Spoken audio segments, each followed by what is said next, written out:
Hey friends, Mark Holmes here, and as always, thank you guys for watching, commenting, and subscribing to the Joe Boo Sports Report. Without you guys, man, you know this doesn't work.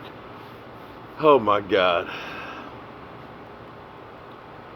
What an incredible trip that was this week. To watch our Dallas Cowboys find a way to win when things weren't going right. To right the ship and get that when they had everything on the line. Unbelievably, they had lost. If they had lost that game, they'd been in a tie with the Eagles. They win. Basically, they're 3 games up. Unbelievable. Here's the interesting thing, and maybe this gives you a little insight in what you realize is going to have to happen at the end of the season. If you listen to everybody or anybody talk about the offense that we have, that basically it's a throwback. You want to throw that offense back because it's just that limited, where we keep doing the same thing over and over and over again.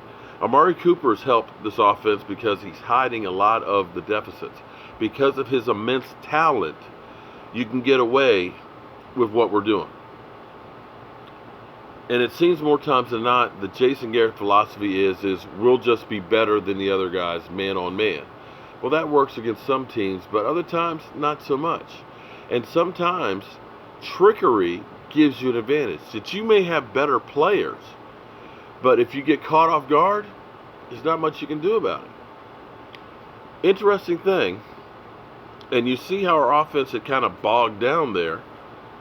They kept running these stop routes.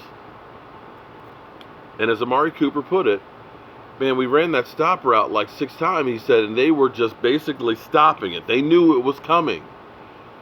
So he said, Dak, when it was called, Dak, come on, man, we got to change that. Dak's like, no, just run it. Just run it. Because it's what was called from Linehan in this offense. And he said, man, I was pissed. He said, but I got out there, and Dak was like, go. And they go. And that go route ends up being a touchdown. So for whatever reason, it seems like this offense is catered to not take the risks, not take the chances, and not to go out there and try to get advantages. It's content with doing the same thing over and over. And that's where you have to start looking at this and saying, for the betterment of this team, that you do need to get somebody who's a little bit more creative. Now, for all these people out there that just want to say Dak sucks, you know what? Anybody, when the chips are down, when it's money time in the 4th quarter, can lead the team for 3 drives, tells me you got some talent in there. Amari Cooper didn't throw this pass to himself. But what you need is, you need somebody to take that raw skill, that raw talent,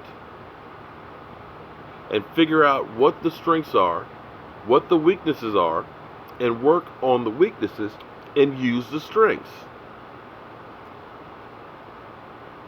As much as people want to say that Dak can't hit anybody open downfield, believe it or not, in passes over 30 yards, he's 28.6 completions on that, which is exactly dead on average. He's not the best, he's not the worst. He's in the middle. And what the man can do with his legs when he has to, and being able to take a shot and get back up, when you look at how many quarterbacks who aren't getting back up, from the Sam Bradfords, the Alex Smiths, the Jimmy Garoppolos,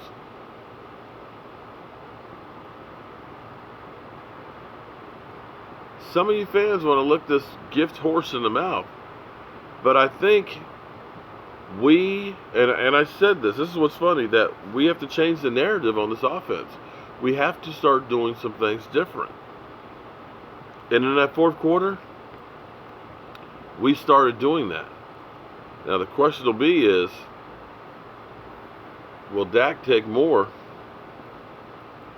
play calling changes from what's being called out there and undermining Scott Linehan?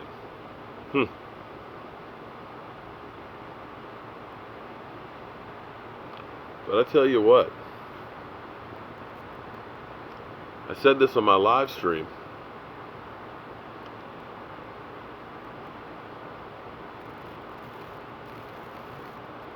This team is a team.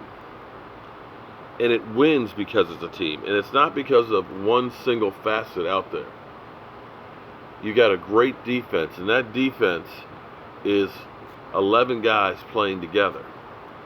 Without that defense, this team wouldn't be there.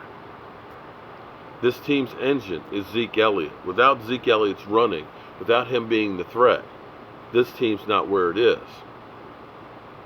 And we've seen what Amari Cooper has done for this team.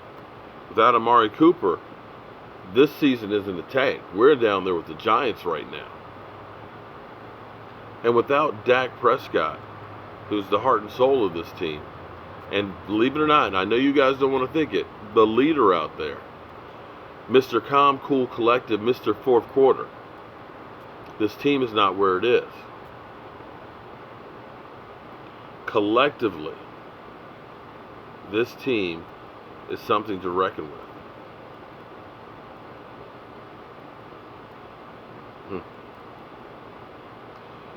The amazing thing is,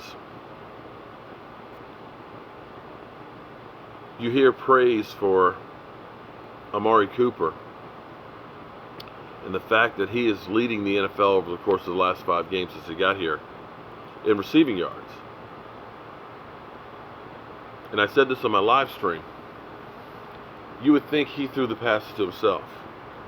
That combination, Amari Cooper and Dak, right now you got to say is better than Romo and Dez. I know you guys are going to kill me on that statement, but I'll stand behind that one. And for a guy or 2 guys that didn't even have a training camp together, for a guy to come in the middle of the season, give them an off season together, and you're going to see hell on earth. Thank you, everybody, for everything you guys do.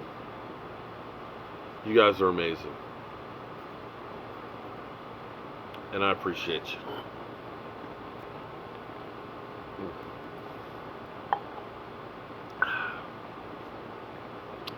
Well, I'm going to go in here and I'm going to go to bed.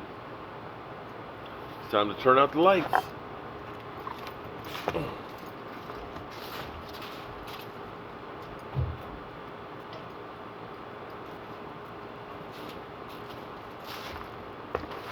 The party's over. Hey, Roscoe. Hey, buddy. It's time to go in. Yeah, it's time to go in.